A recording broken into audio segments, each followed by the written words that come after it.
On a previous episode, I had won 3 storage auctions for a total of $52, which included $12 for a dump fee. And there were some interesting items in here. Lots of trash, lots of garbage. But I believe there's some items in here that we can sell for a profit and make money. That's the whole point of doing this. Today's video, guys, we're going to go out there. We're going to sell locally. We're going to flip some of this junk that we found out of this unit and past units and see if we can make some cashola. So let's see what we do today. Okay, we're setting up on the side of the road, Kim. This is all just storage unit stuff from the past couple units. Let's do a little tour. We're still unloading at the moment, but a lot of the stuff you've probably seen in previous videos, pots and pans. We got some rings, hats, lots of clothing. There's good stuff in here. Dodgers, there's Nike, there's Mickey Mouse, Puma. Got all these shoes. Glass dishware. Again, lots of t-shirts and hats. We got some tooling here. We put just enough to put in the back of my truck. So, and around the corner here, which gets pretty busy. So we're looking to kind of make some few extra dollars. Hopefully. Maybe get people to stop. So we got some more rings down there, games. Again, we're still loading up here. So we're on the corner here. It's a busy intersection. So we'll see if we get some biters. You excited, Kim? Yeah. First customer of the day. Sir, can we help you? Yeah. Buy some shit. Get the junk off my lot. Come on, baby. Shop till you drop.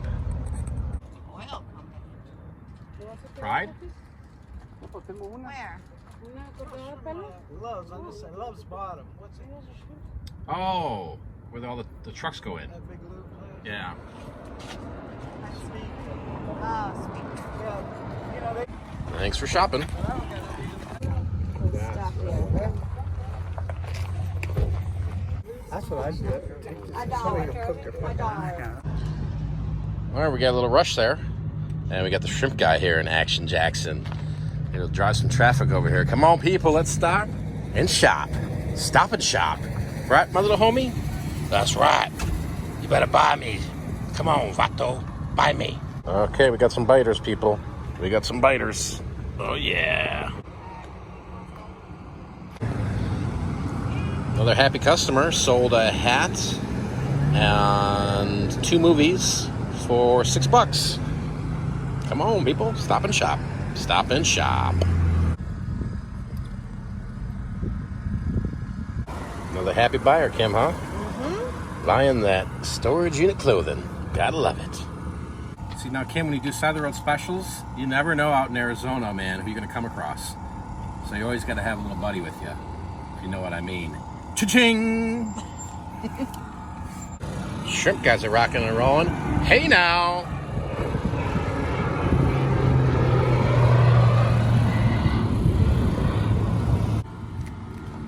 Kim, you sold those Vatos Locos. I sold him. Finally. I sold the Vato. You sold the Vato. I knew someone would want him. Right? You guys might remember the pots and pans. We sold the big pot with all that funk in there. Gotta love it. Now, how crazy would that be, Kim, if somebody came over here? I know that the perfume spilled. It's bad. It's a bad scene over here right now. But how crazy would that be if somebody came over here and says, I used to have the same stuff? That would be Because some of this stuff came from this town, out of a unit. What would you say? I'd say, oh, small world. So we weren't planning on being here very long, a couple hours in and out. And so far, it's so good. So we're going to stick around here for probably another 30 minutes and call it a wrap. So some weeks ago, I posted on Morning Cup of Joe Facebook page that the truck isn't working. And it's not. It goes 40 miles an hour. That's max. So I can drive it. Just can't really go anywhere, which kind of sucks. But I'm not too far from the good old homestead. So we've been out here for almost 2 hours, and we're going to wrap it up here. We weren't planning on staying out here all damn day. But we did sell a bunch of stuff. Made some money. Even the shrimp guy right now is kind of slow. So, yeah, we'll call this a wrap here. Maybe somebody will come by when we're packaging up. And just like that, we're all packed up, ready to rock and roll. Made a little cash flow today, no doubt. Okay, just got back home here and wanted to talk to you guys briefly about what sold, right? I know a lot of you guys like to wonder what sold and what for. It's hard to film, I'll be honest, when you know, we're doing these side of the road hustles or the flea market stuff, because people tend to look and they get a little crazy. So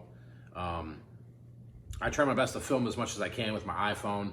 Maybe down the road I'll start doing GoPros or whatever, but in the meantime, it is what it is. So it wasn't a bad day at all. We were out there for 2 hours total. We did $112. And what I did is I wrote down every time I sold something. That way I can kind of let you guys know what's up. We had quite a bit of traffic there, believe it or not. And we sold some black boots that came out of the recent storage unit. The homie guy we sold, got $3 or $4 for him. We sold a bunch of rings. So if you've been watching my videos for a while, we were selling at the flea market in the past. I've got these little cases of rings that we've done pretty well with over the time. And a lot of those rings too are rings we find in storage units that are not precious metals. So we don't just throw out some of that junk because it sells. We sold quite a bit of clothes. There was a gentleman that came by and bought a military duffel bag that came out of a previous unit.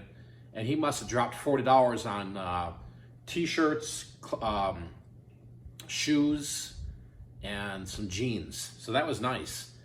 Typically, I don't like to hang on to a lot of clothing to sell locally, just because of the fact that it can pile up so quick. It's just like a thrift store, you know. It's just abundantly everywhere. So what I tend to do is I try to sort things like, hey, these are online sales versus, hey, you know what, these are still good brands and they're in still good condition. We can sell them locally. So we sold some shoes. I think we sold 4 or 5 pairs of Nike shoes for $5 for 2 of them, $5 each, and then we sold 1 pair for like 15 bucks. I had a Shark steamer pad that came out of a unit, this past unit. It was brand new in the package. I got $5 for that. I sold a belt for $2. Blood pressure checker that came out of actually this unit here, and we got $5 for that as well. It's kind of crazy to think when you buy storage units just how much stuff can accumulate.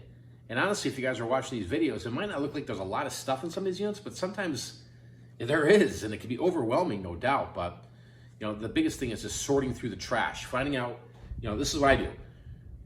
This section here is e-commerce land. This section here is Facebook Marketplace. This section here is for local sales, which mean garage sales, flea markets. And the rest of the stuff is just trash, right? This business is all about sorting, and it's all about, you know, finding value in the items, right? And not holding on to these things forever because it piles up. Sold some DVDs, which is good. I've got a boatload of DVDs. Sold some pots and pans. So from the previous unit, if you guys watched that video where there was just food all in those pots and pans, we sold a bunch of those. Believe it or not, somebody saw the ad we posted, and I'll talk about that later here. Saw the ad we posted, and they were interested in, hey, the pots and pans here. I said, yeah, but you need to come right now. You know, because the person's like, I can meet up at 5. I said, no. I said, they're at my sale right now, and they could be gone. So if you want them, come on by. And within 10 minutes, they came by. You know, it's always a call to action, especially when you're dealing with Facebook. You know, everybody wants everything for free on their terms. No, hey, listen. You know, I tell people, a lot of times when somebody says, is this item still available? I said, yes, it is, but it might not be here tomorrow morning because I've got somebody coming in the morning. That right there triggers them to go, wait a minute. Does that mean I can still get it tonight or this afternoon? Yeah. When do you want to pick it up? You got to pick it up now. And then obviously there's circumstances where, you know, somebody might say, hey, you know, in 2 days, can you hold it for me? I'll say, listen, I can't hold it for you, but if it doesn't happen to sell, it's yours, you know, and I'll message you. And that works a lot too, because, you know, a lot of these items I'm selling are low-end items, and they're a lot for people that are starting off as a family, or they just moved here and they don't want to spend a lot of money on a TV or a couch or a dresser or a bed. So I would kind of work with people, no doubt. We also sold some tools. We sold a bunch of tools. You know, tools are one of these things that I think it's a staple no matter what you're doing, whether you're doing flea market or garage sale.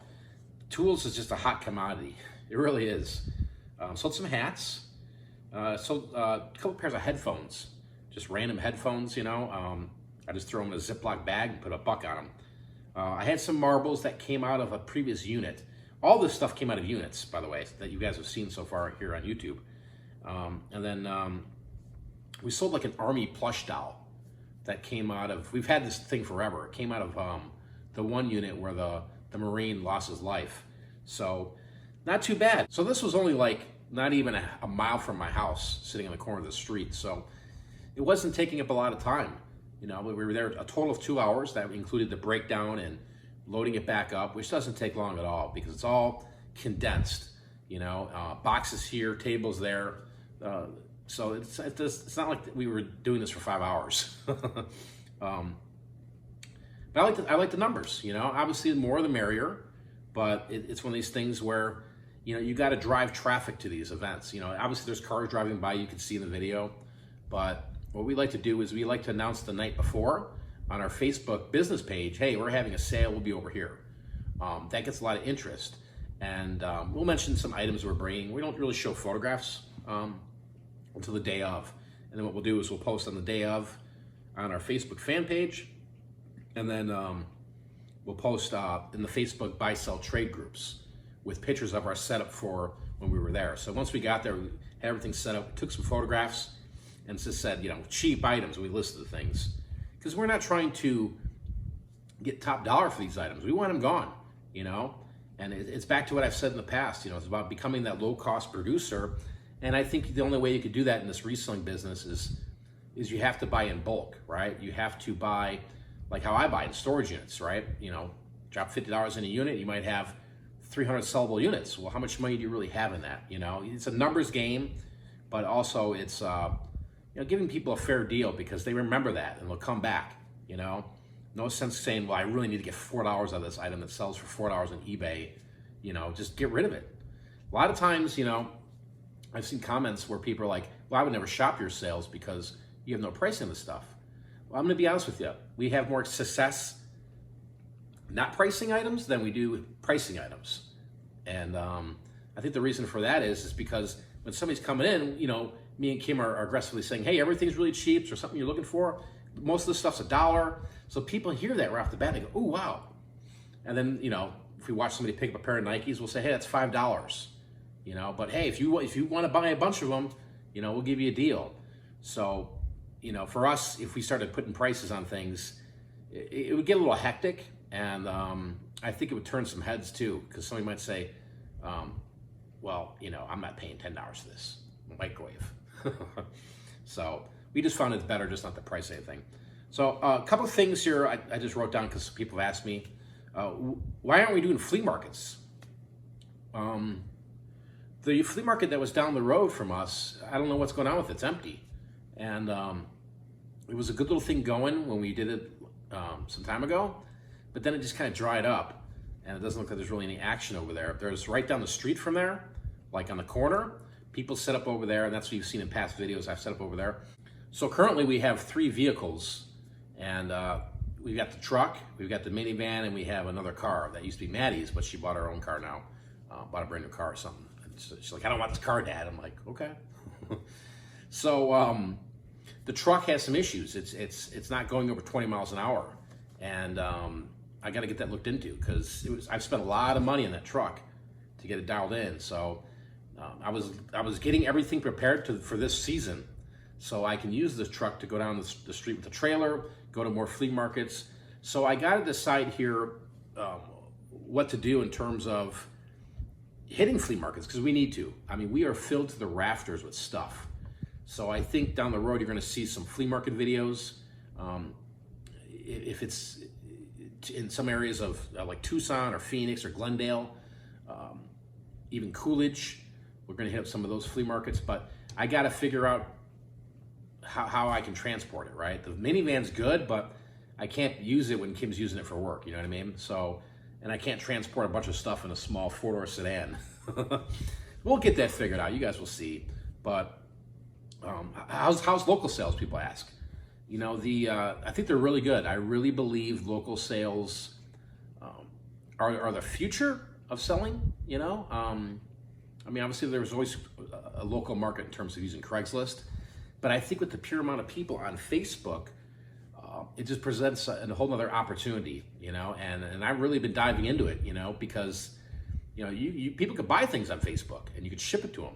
So there's a lot of options there when it comes to just selling on Facebook, but locally, yeah, I mean, it's kind of been a game changer since we've been using it, honestly, because it's cash sales, and it's the stuff that it'd be hard for us to get rid of, because this stuff's not eBay stuff. You know, some stuff that we have that is on eBay and Amazon, you know, for merchant fulfillment on Amazon, if we don't see it moving after a certain period of time, you know, I red flag it and say, okay, let's just try and see, let's blow it out on Facebook Marketplace. We've had some success doing that. So, yeah, that kind of sums it up, kind of a long rant here, guys. But, you know, I know a lot of you guys can't go on the side of the road and sell. It was one of the benefits here when we got to Arizona. I looked around, I'm like, what is this? And I definitely plan on taking more advantage of these sales, because they're fast, they're quick, and I think if I could build up a reputation, especially when it's the cooler months and it's not in the middle of summer, I think I could do pretty well. And I think if I start traveling and finding areas to do this in, could be interesting. Like I've planned on doing some stuff down the road,